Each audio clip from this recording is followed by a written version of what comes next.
What's up, everybody? Welcome back to another episode of Palm City Chucks. We got more college for you in this one. We're going to recap conference championship game weekend, talk about how the playoff shook out the 12 seeds, and we'll just recap the top 25 too, like the final top 25 there. And then we have one game in Army Navy that we're going to discuss as well. And yeah, it should be a good one. But before we get into all of that, we had some news for one of our teams, Penn State, making a move at head coach. How do we feel about this?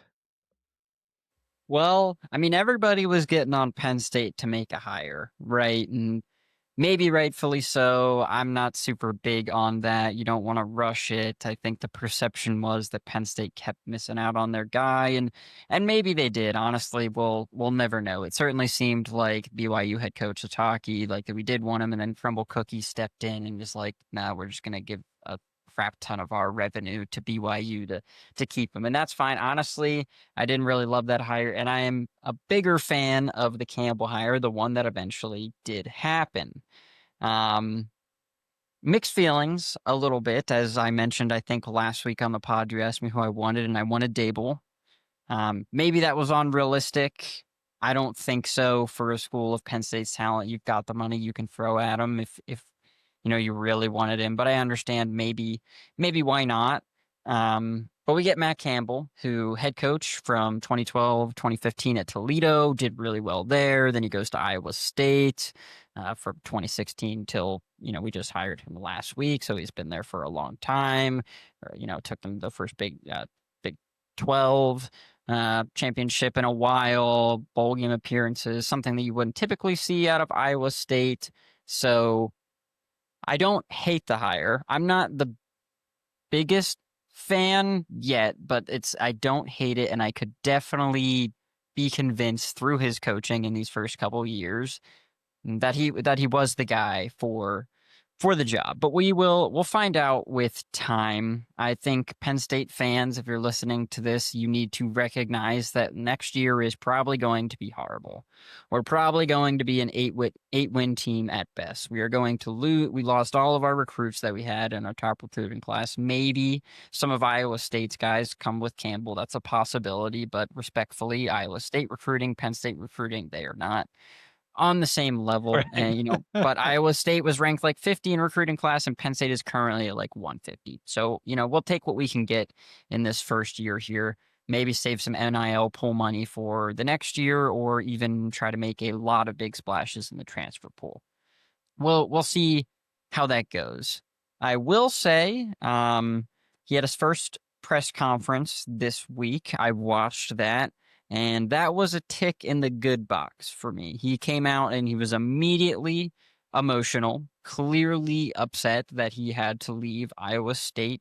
And I respect that. It's been his home since 2016.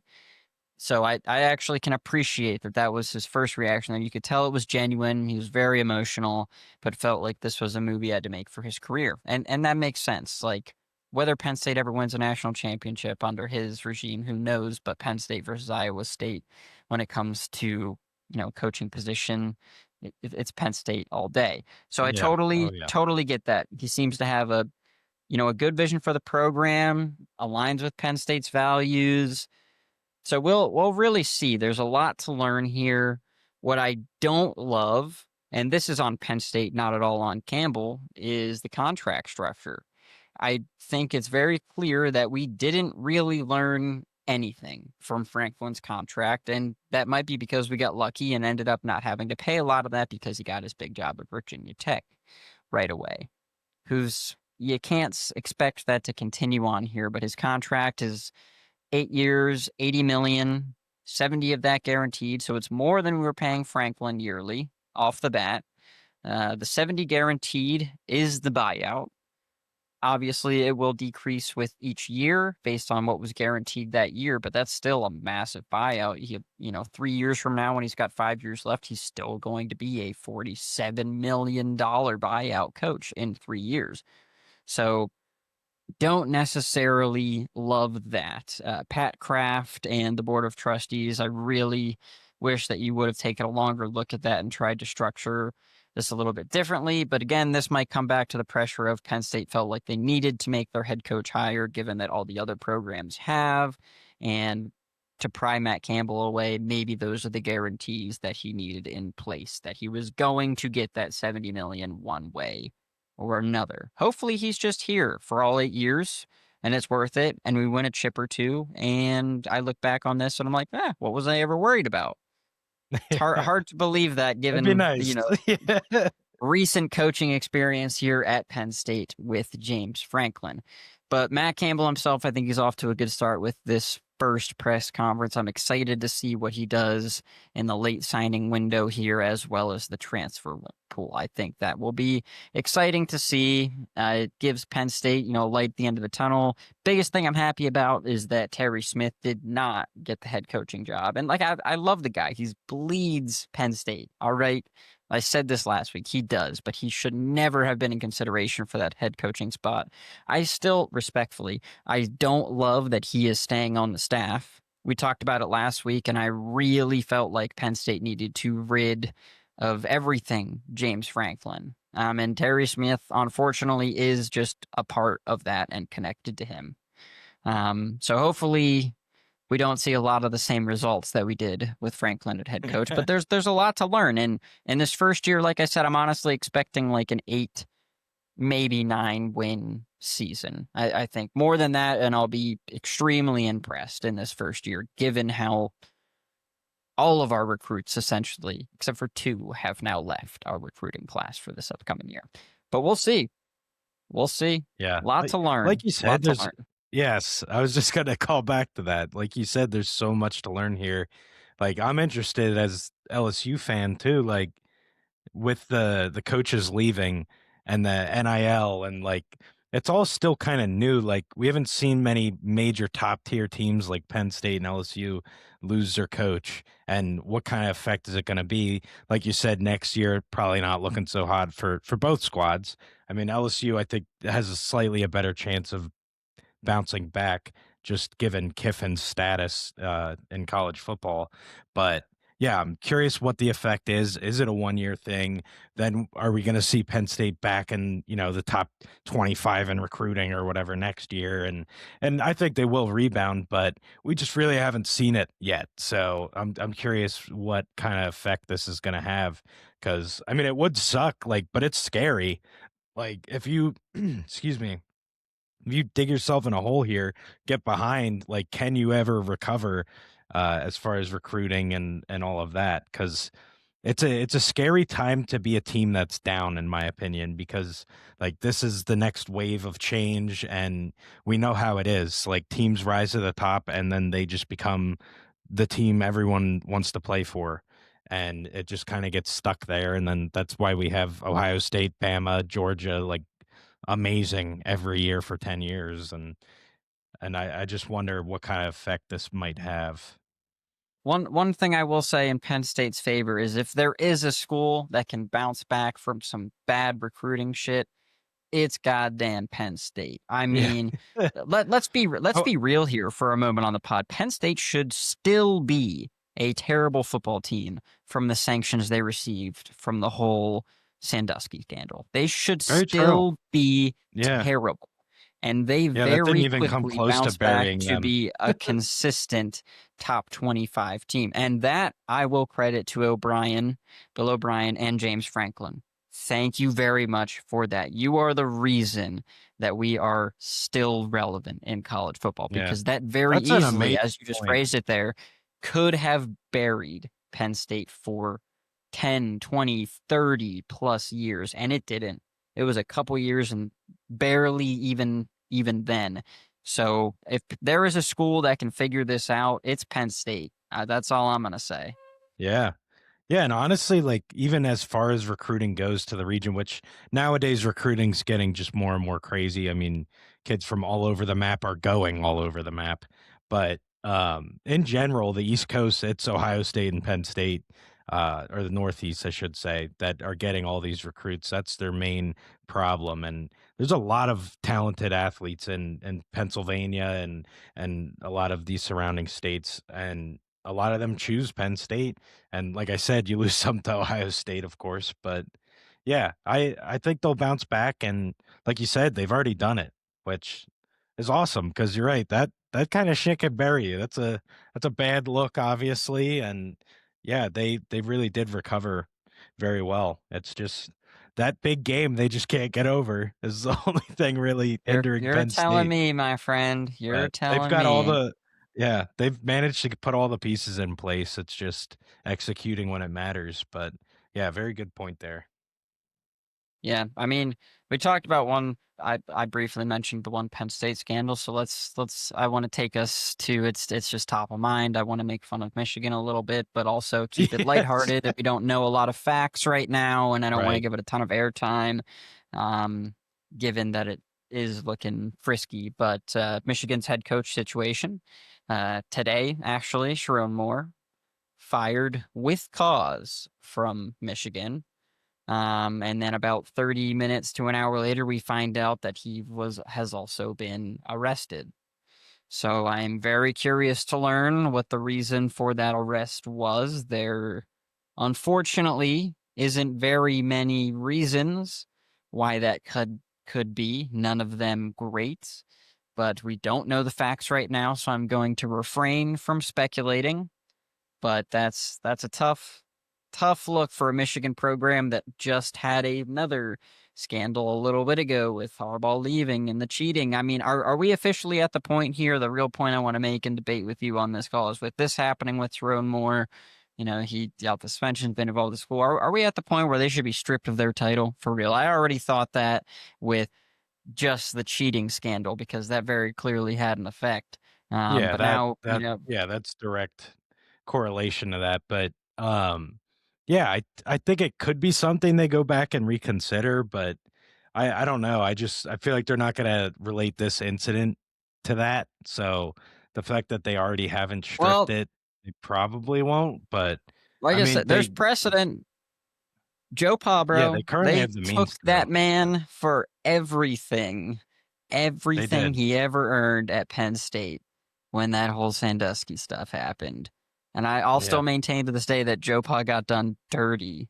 Dirty. I don't remember they reinstated a lot, but you got done dirty. So there's precedent for tracking back just for bad behavior. Bad behavior, essentially, to negate wins. So that's all I'm saying. Yeah. Yeah, it's something I haven't thought of, and, yeah, I'm curious to see what they decide to do there. Yeah, we'll find out. But yeah, I just wanted to touch on that quickly before we really get into the rest. And where would you like to go from here, my friend? Yeah, let's recap the conference championship games. Um, so they weren't they weren't very enjoyable, just as a broad scope of these things, and we both did very poorly in our guesses here as well. Terrible, Um, terrible, Let's dive in. Let's start with the AAC game. We had 24 ranked North Texas take on 20 ranked Tulane. We both picked North Texas. We liked their high powered offense, like 50 points a game. I mean, they could really put them on blast. And Tulane wins this one 34-21. And it honestly looked worse than that. I mean, Tulane had complete control of this thing for the whole thing. I mean, this was really never a game. The first 2 drives or the first drive apiece for these teams killed the entire first quarter. It was 7-7. My hopes were high. I thought it was gonna be, like, potential game of the year shit. Like, it was just awesome to see, like, nice methodical drives for both teams, and then just chaos ensued, and Tulane took advantage, and they never looked back. Yeah, no, I agree. The score does not tell the story of this game. Yeah, it really North doesn't. Texas got their next two touchdowns at the end of the third and the beginning of the fourth after Tulane was already up like 31-7. Taking off Yeah, the gas, knew they had this wrapped up, start protecting players for the yeah. college football playoff, For the knowing they were freaking going to college be. football playoff. Yeah. Yeah, well, which we'll get to later, but this score Yeah, does not tell the we story. I will. mean, this is the first time that North Texas really faced legitimate problems on the offensive end. They could not get the ball moving, and this quarterback was one of the best in the country this entire year. And Tulane honestly negated him. It was really impressive. They also had a super impressive rushing attack. Nothing, nothing. Tulane controlled this game. Their head coach, his tactics work. That's all I'm going to say. Lit a fire under that Tulane team.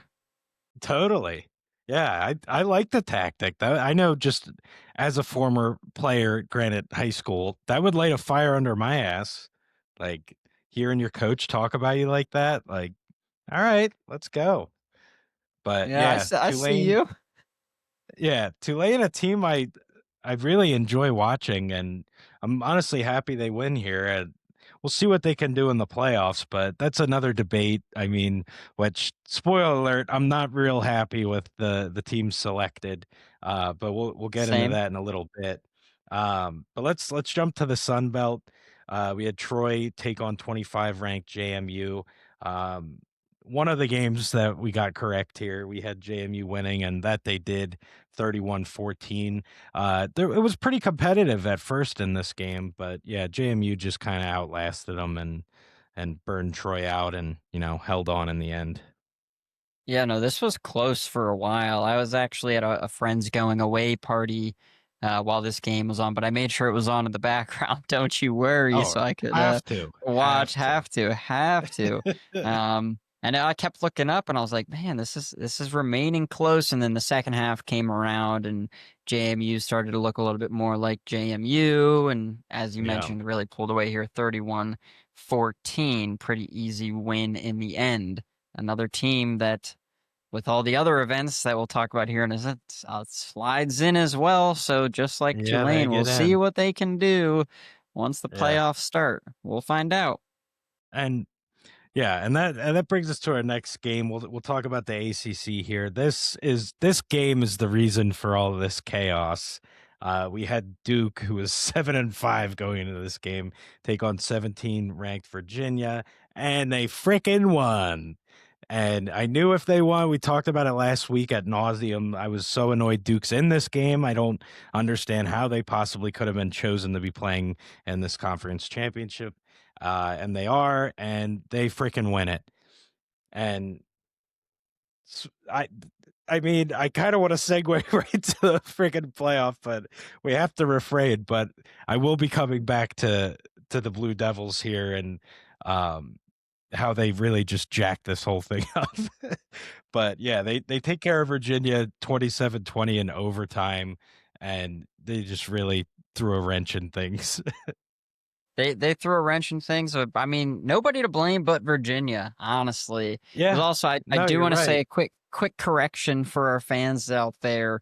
The actual tiebreaker that got Duke into this game was opponent conference winning percentage. It wasn't actually Yeah. points Points against. So against or opponents, whatever. Yep. yeah, so it was opponent conference winning percentage. So just a quick correction from our episode last week. But Virginia's got nobody to blame but themselves. I mean, they Yeah. they had a win and end game against a 7-5 team in a championship, and they lose.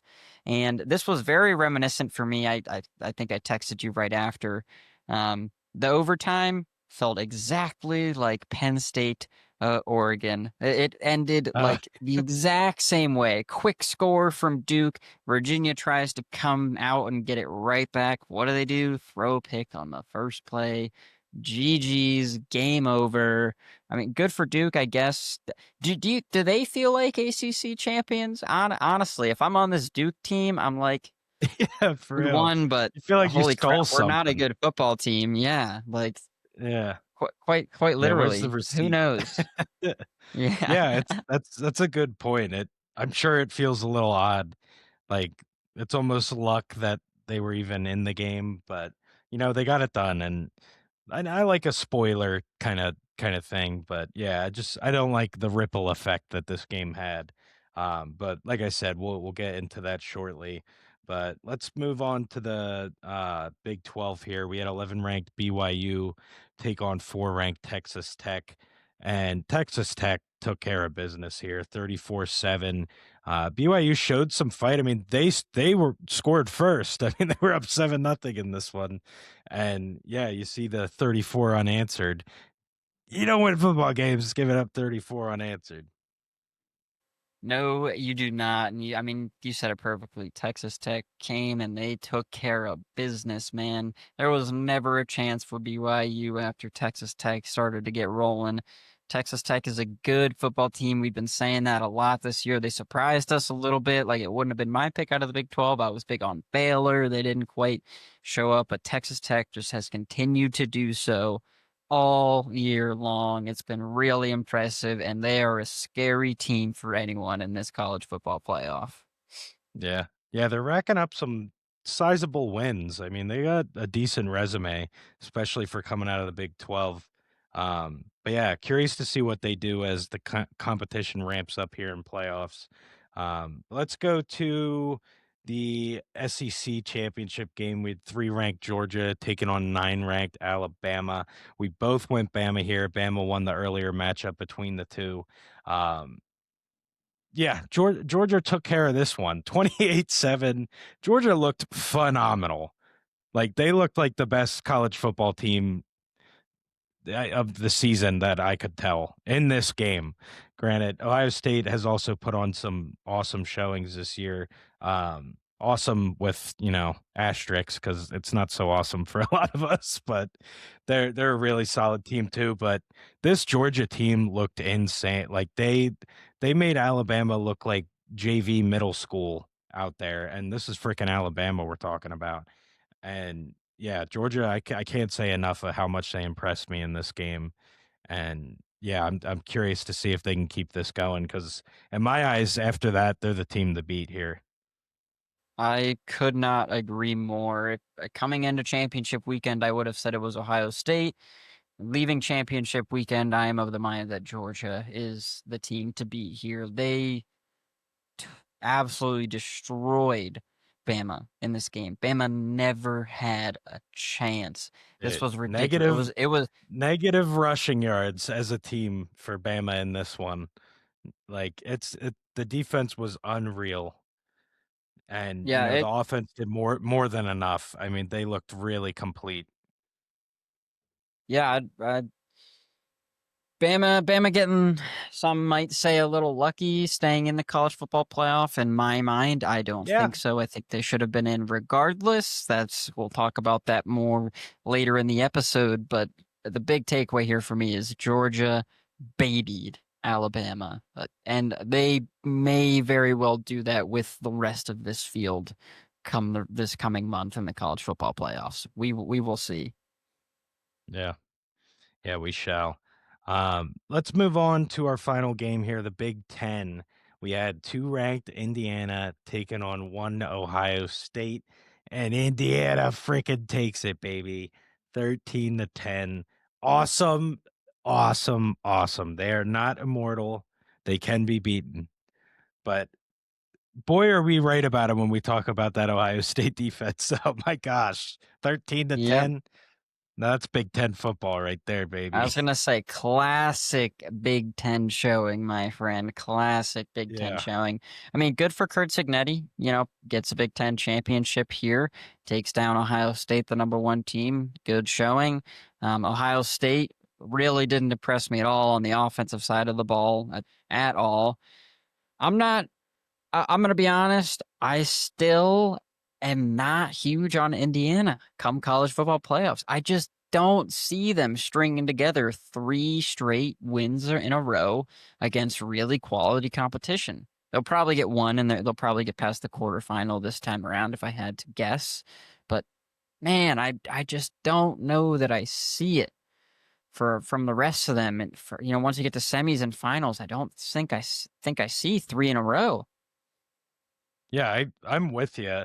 All that being said, they totally deserve the one seed. I'm glad they got it. I think it's really cool I they got agree. it. With all these juggernauts we've been dealing with the last 10 years for an Indiana team to be representing the one seed is really cool. But I couldn't agree more. I don't think they have what it takes to deal with this. It's something they really haven't dealt with. Big Ten is certainly getting better and better each and every year. But the caliber of teams are going to have to play here in the playoff. I mean, you just can't replicate that in regular season play. And it's something we haven't seen them deal with. Like Ohio State, this is nothing. I mean, this is just a little bump in the road. I think they're probably still the team to beat out of the Big Ten.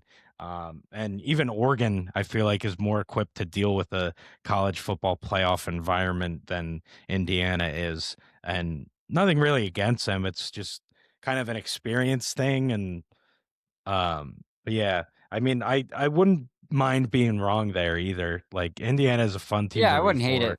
Freaking yeah, and their QB's great. I freaking love the post game interviews. He's an Yeah, emotional he guy, cracks me but up. he's a The lot one of thing that fun. scares me a little bit about this result is that Ohio State loss is what propelled them to victory last year. I am really Oh yeah, hoping for a not similar result this time around. I yeah, cannot yeah. deal with another I'm of Ohio the same State mind there. victory, especially when, I gosh, their offense is like, I do not love their offense at all. My yeah, goodness. So and the somebody season come in and supports show that them the too. door. Yeah. Yeah. And that's how it's going to go down. I mean, it's exactly how they lose this Indiana game. That's how they're going to get bounced if they're going to get bounced. I there's no doubt in my mind their defense is going to show up each week. But yeah, you can beat them. You just have to somehow hold their offense to under 20, which can be done. As you said, their offense really has been hit or miss most of this year. They never really got that clicking consistently like their defense, but their defense was just that damn good that it made up for a lot. I mean, they probably would have had a winning record this year if they didn't even play offense. That Maybe, maybe. All that said, I loved watching Ohio State lose. That was really a was great. great thing for me. Great morale booster on And we Saturday needed it. night. We Yeah, totally needed it, dude. These games were poop. I look forward to this weekend all freaking year long, and most of them were just poop. So it was really nice to see one go our way and in a really good close game at that. Um, but yeah, that was college conference championship weekend. Um, shall we dig into, or let's talk about Army Navy for a little bit? Got to give them their flowers. all That right. showdown is happening this Saturday, and I'm picking Navy. I mean, they seem to have Army's number as of late.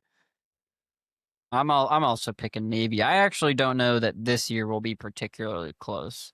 I think Navy is the significantly better team this year. It wouldn't surprise me if they win by 2+4s. Yeah. Hey, and I could see some throwing or passing touchdowns here too. Navy kind of arrowing it out more than I'm used to seeing from them A lot anyway. less RPO, Which bro. isn't saying a lot, Yeah, but yeah, yeah. exactly. RPO where they always go with the R. Yes. Yeah. Yeah.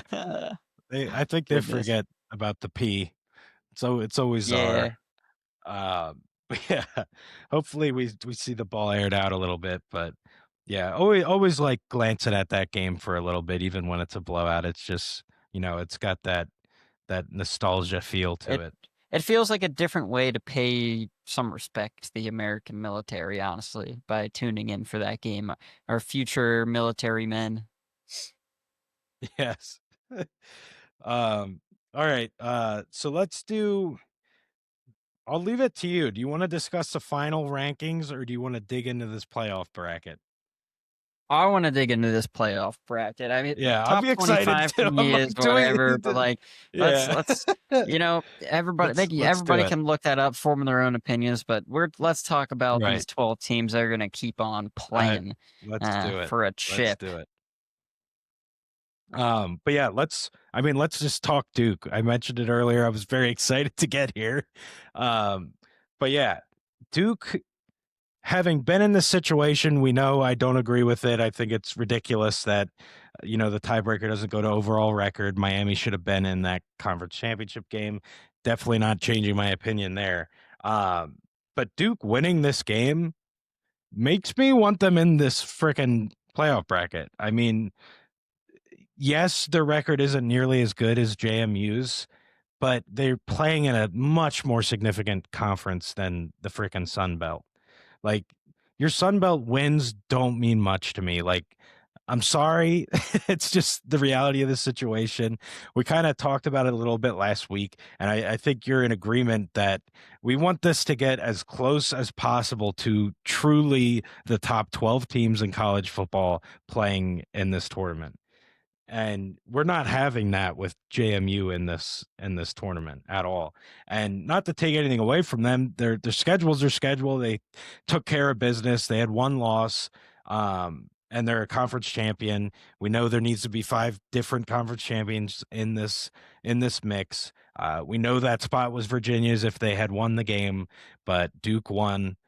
What are your thoughts? You think Duke should get that? Are you in agreement with me, or do you like them giving small school JMU a chance to shine? I don't like either option. I Yeah, think how this went down right. just It's really almost they need to get highlighted rid of the for five me. conference rules. Oh, absolutely, and I think they Yeah. absolutely will, because we'll talk about this more later, but everybody's favorite team in the world is going on a fucking uproar, Notre Yes. Dame. Yeah, they are. So there will be changes made 100%. Because the one change that's very good that they made is that the top 4 conference champions don't just automatically get a bye, or else we would have Tulane at the 4 seed getting a bye. That would Yeah. be insane. We already saw that not work out with Boise in the past, so I'm glad that they made that change, but neither Right. option is good. Duke is going to get Yeah. blown out by the teams in here, as was Virginia, in my opinion. I wasn't super high on them either. JMU is also going to get blown out by whoever they come across. Like, come on, they draw Oregon in this first round. Dude, that might be a 42-10 game. For real. Yeah. It's not going to Yeah. be a good It football likely game. will be. I really think that they need to look in the mirror next year and just go, screw it, top 12 ranked teams, call it a day. Who cares whether they're conference champion, blah, blah, blah, any of that. And if you're conference champion and you won the other games you needed to, you're going to be in the top 12. You earned it, right? Like, just do the top 12 and call it a day, because honestly, I like 1 through 10. I actually like 1 through 10. I do not like 11 and 12, Tulane and JMU. I hate Notre Dame. I'll be the first to say that. Everybody that listens to this knows that. I hate Notre Dame. They probably should be in the 11 or 12 spot in these playoffs right now. Yeah. Yeah, I mean, Which if you're which actually taking JMU and Tulane out, I think you're putting Notre Dame and Texas in.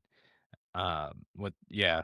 So, yeah, they I will say probably have the right to complain, but they're just so damn annoying. I hate them. I know. Well, interestingly enough, and this actually really boggled my mind. They listed in the college football playoff show first out, second out. First out was Notre Dame, and they had second Mm. out as BYU. Yeah. Yep. Still, I Yeah. disagree with that completely. I Which is agree it incorrect. should be It's Texas. Texas. Yeah, it should be Yeah. Texas. It 3 top I think 10 Texas wins, has a like shout for being above even Miami. I made that case last week. Like, I really think that they got screwed here. That's yeah, maybe a it's debate for and another day, but that's part of the it's part of what makes this so annoying because you see with certain teams strength of schedule is such a factor in deciding if they're in or not, and then you have teams like JMU getting in, like it's like so contradictory. Like, eh, is winning important big time games important or not? But yeah, it all boils down to them just needing five different conference winners in this. Like, I understand them wanting to represent that, and I think it's going to shake out organically that way most years. So I don't know that we need a strict rule on it. Which obviously not all five, it's going to go to four, but you're probably going to get a representative from the ACC, Big Ten, Big 12, SEC just by putting the top 12 teams in. I would hope. And even if you need to finagle rankings enough to kind of steer it that way, I like that better than what we're doing here. Because yeah, this is not the top 12 teams in college football playing, and yeah, we're gonna see some stinkers. It should we should see high quality football games as the playoffs run deeper and the week fall off. But yeah, the first round there's gonna be some stinkers. Yeah, and one thing I want to ask you, I don't know if you've seen this, but two things about Notre Dame here. One is they almost immediately opted out from playing in another bowl game. What I thought they did. crybabies? No, no, that's what I mean. They did They opt out. They opted out. Oh, They're like, oh, we're okay. not playing. Okay. Yeah. Yeah, What that's what I saw too. crybabies? Yeah. Yeah, it's Immediately. ridiculous. The And they're gonna AD then it goes like, "Oh, our relationship with the ACC is really strained Yes, I because they saw were that. just pushing Miami. Miami is literally in their conference. You are not. Who gives a damn about the deal you have to Yep, play 5 ACC teams a year? You're not in right. the ACC. Of Yeah, course, and the ACC is going to push Miami. it's so What are you stupid talking about?" because you read that article too, and it's like because Notre Dame's independent in football, and they're not in a bunch of other sports, and in those Yep. other sports, they're in the ACC, and that was the leg they were trying to stand on. But you're so right. It's like we're talking about football here, and we have Miami who is in our conference, and you who is not. Like we're gonna pick Miami, and not to mention they played this year, and Miami won. So Yep. You like, could have put this what to are we bed by doing? beating Miami, and then you're probably a Right. 6 or 7 seed, bro, because then you only have the Yep. one loss. Like, so I don't wanna hear it. That was ridiculous. And the other It thing I wanna was. get your thoughts on quick here is, I don't know if you saw this either, but did you hear that apparently this year, leading into, like, some of the changes they made this year, this only comes into effect next year, but Notre Dame, another special fucking clause for them, if they are in the top 12 rankings, they are guaranteed a playoff spot, meaning even though that committee decided Miami deserved the spot due to the head-to-head and, and all that stuff, rightfully so, Yep. in my opinion, if this was next year, they would have had to put Notre Dame in the playoffs due to that memorandum that they signed. If Notre Dame finishes in the top 12 rankings, they are guaranteed a spot in the playoffs. Why are they getting so much special Oh my treatment? god. Can someone explain Well, that to me? That's ridiculous. that first of all, that is insane, but I mean, if it's facts, it's facts, it's happening. So let's talk about some questions it brings up. Would would that count as one of the five different conference champions, even though they're not in a fucking conference? Because No. if it doesn't, then we're really screwed here because then you're going to get like if we run into a similar situation that we did this year, you could potentially have three teams that shouldn't be in. That's a fourth of the teams that we're talking about here shouldn't even be in the tournament, and they will be. No, if That's it was this very year, Miami upsetting would to have been hear. out. They would have had to kick the Yeah, last that's so at-large upsetting. team. Yep. That's upsetting. I don't know how they're letting this go on anymore. Like it's I can't wrap my head around it. Like it's clear as day that this isn't fair. Like I feel like we're the only two people talking about it. Like what the hell? I mean, they've seriously got to join a conference. It's just that They simple. do. It is just that simple. If they were in the ACC, I bet they make this college playoff. I'm so serious right now. I bet you that they're in it. They did it to themselves. They'd only have to schedule 5 ACC opponents, but like probably the weakest, maybe Big 12. You could argue they're pretty similar. Of the certainly Yeah. not Big 10 or SEC, and then a couple other opponents outside of that. And what are we doing, man? What are we doing? I just do not understand why Notre Dame gets so much special treatment from the higher ups too. It's not even just like fans that are their fans because their name is Notre Dame, and screw them too, honestly, for having no allegiance, alumni, anything. I was like, oh, Notre Dame, but all these higher ups too, man. Money, money, money, money, money talks. That's what I get from Yeah. this. Yeah. It's extremely annoying. And, they're in a position too, not being tied to a conference where they could make this like flip on its head entirely. Like, imagine if they just scheduled like ridiculous gauntlet. Like, they had three of the top five SEC schools on their schedule, three of the top five Big Tens, and then, two from the ACC, two from the Big Ten or Big 12, and then, whatever, two pushover games. Now we're talking. Like you win all that shit and you got one loss. There you go. There's your freaking playoff spot. But that's not what's happening. As you said, ACC pretty damn weak, honestly. When you're talking about the Big Ten and the SEC, like it's night and day between those conferences and the ACC, and you're only playing five of them, and the strength of these five is debatable too that they played, and they And you lost lose the to the one to best one. Miami and still Yeah. have and they still have the nerve to bitch about them getting in over them, like the entitlement, the everything. They're just infuriating. I don't know how you could root for this team. Yeah, and I have one more point to make. I mean, with that memorandum coming into play, I think it'll have the opposite effect. I think they will schedule themselves a slightly easier schedule Yeah, why the hell wouldn't you? Let's and go sneak in undefeated like every that year. finish at like 10 to 12 just because they're so popular. The committee clearly loves them. AP clearly loves them. They'll finish 10 to 12 playing slightly easier teams and be guaranteed a spot in the Yeah. playoffs. With that memorandum in Yep. place, what motivation do they have to actually challenge themselves? This could have You're been the so kick in the right. This ass is what they're to gonna be do. like, wow, we need to schedule some tougher games to prove that we are good enough, all that. But no, that memorandum just flips that on its head. And then, like we talked about Texas a lot last week, what's this going to do to scheduling? There's no way Texas going forward. They already came out and said it, minus the return games against Ohio State, and I can't remember who the other big name is, where they have to come to Austin.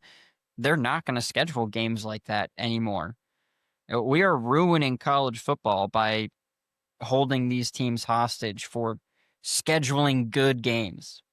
It's ridiculous. We are heading in a bad direction. So we need to get rid of that memorandum and we need to seriously just go with the top 12 ranked teams and call it a day. Seriously.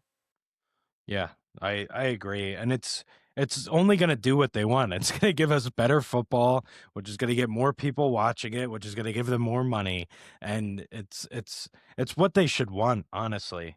Like, and it's weird because typically, and I feel like you're the same. Like we are pro little guy. Like we're guys that like it upset. We love that shit. But this is not the place for that. Like we're trying to. This is playoffs. Are you worthy of being in playoffs? There's a fucking 5,000 college football teams. We're whittling it down to 12. Are you worthy of that? And we're getting teams that certainly aren't. And yeah, they need to do, and I get it. It's new. Like we mentioned, they've already made changes from last year that were improvements. What are they going to do after this year? Um, but yeah, all we're doing is pointing it out, people, that there are issues and hopefully they get addressed. And I do have faith that they will. I get that this is a learning process and they're going to do their best. But I am curious, did you happen to see Gruden made what he wants the bracket to look like, the college football bracket, and how he I thinks did the not. rules should be. I'll I have did to not send see it to you. this. It's interesting. There's things I like, there's things I don't. But just to give you like a kind of a brief run through, so let me just flick back in here. Um, so before college championship weekend, a lot of his beef with this was teams are playing, or teams that don't have a conference championship game essentially have a bye week. Yeah. Like Ole Miss, Oregon, like they didn't have to play in their conference championship game. They're just resting, relaxing, watching, and game planning for a whole extra week against, their whatever their first matchup's going to be. So he proposed that those teams also have to play. Um and he also had guys locked in. So in his hypothetical, like Georgia, Alabama, both teams before this conference championship game are in. No matter what, they're in. Ohio State, Indiana, same thing. And this is actually how it shook out so far. And then he had the same thing for BYU and Texas Tech. And then he had then he had the teams that aren't in, they have to play a game, sudden death, winner gets in. So like then he basically essentially made another smaller bracket while conference championship weekend games are happening. He had like Oregon playing Oregon playing Oklahoma, or Notre Dame playing Ole Miss, and like the winners of that were getting your other spots. But yeah, I'll send you the link to it. It's very interesting. but I don't think it necessarily takes care of our problem, but it does give the little guy a chance still. Like it would put these teams in a situation where, hey, if you actually win this again, like you'll get in. Um, but yeah, it did bring up a good point. Like a lot of these teams are playing a conference championship game that they care deeply about. They're gonna go balls to the wall. I mean, you're gonna have injuries. You're just gonna be flat out tired from the grueling season, and then now you're in a playoff game and you're still facing top talent, and they're rested. Like it does propose a good point there. Yeah, that's interesting. I'm excited to dive into that and see what he thinks. It sounds interesting, intriguing, I will say. Yes. Um, Not sure how much I love, like, if that matchup was accurate, like Oregon, Oklahoma. I think both of them probably should have been in, so I'm not sure how feel about a sudden Mm. death between, like, the Which that 2 of was that was those, from my but ass. I don't know if that's the yeah, matchup he used in that's his fair, example, but yeah, that's essentially what he's doing. The teams that are out, you got to play, winner gets in. But yeah, it's definitely interesting. Which we'll talk about it and your thoughts on it in next week's pod if that's something we want to do. But yeah, for sure. I'm uh, excited. College football playoffs, I mean, as you said, I think they will make improvements. Hopefully one of those is saying ixnay to that Notre Dame memorandum. I really hate that. That really, really bothers me quite yeah, a bit. And honestly, I think the committee. Last thing I'll say, before I put this to rest, I think the committee did a little bit of this to themselves with this whole Notre Dame uproar. Notre Dame should have never, ever, ever been ranked ahead of Miami with the head to head. That was the mistake they made. Notre Dame was 2 spots ahead of Miami coming into this last week. BYU in between them. BYU loses, so they get bounced, and then Notre Dame is next to Miami in the rankings, and then they look at the head to head. Please tell me yeah. how that makes any sense. That It's dumb. makes no sense at all. And both teams didn't have a game because Notre Dame's not in a fucking conference, and the conference tiebreaker in the ACC is bullshit. So Miami didn't have a game either. So there was no room for either team to impress or anything to make a jump. So you're totally right. Like, did we really not think this through at all? Yep. Like, how are you not looking at possible outcomes and then, pitfalls stemming from them? But I don't know. I mean, in such an analytical age, you'd think somebody's seeing this problem before it happens, but They're whatever. all old heads, man. They're all old heads. They honestly probably should go more algo and databased. I guarantee some young developer could come up with something that really figures out who the best 12 teams in college football are. And that would take subjectiveness out of it and people's opinions. And that would be honestly That would great. be really Like we, cool. we, we do Yeah, all like these strengths of schedule numbers, strength of victory, and all that stuff. Find somebody to create a formula that calculates all of that and ranks the teams 1 through 12 and we call it a day. Then there's no question. It's data and it is strictly data. So that would be so that's nice. that's all I'm saying. All I'm saying. But yeah, so I think that wraps it up for the week here. More college football talk. We get started with some bowl games this weekend, so that'll be exciting. And then next weekend, we'll get our first taste of the college football playoffs first round. We will be previewing those for you next Yes. week. Super excited about that. But with that, thank you all for listening. We appreciate you as always. Please like, subscribe, comment, let us know what you think, what you want us to be talking about, and we'll be back with you next week. Later, PCC!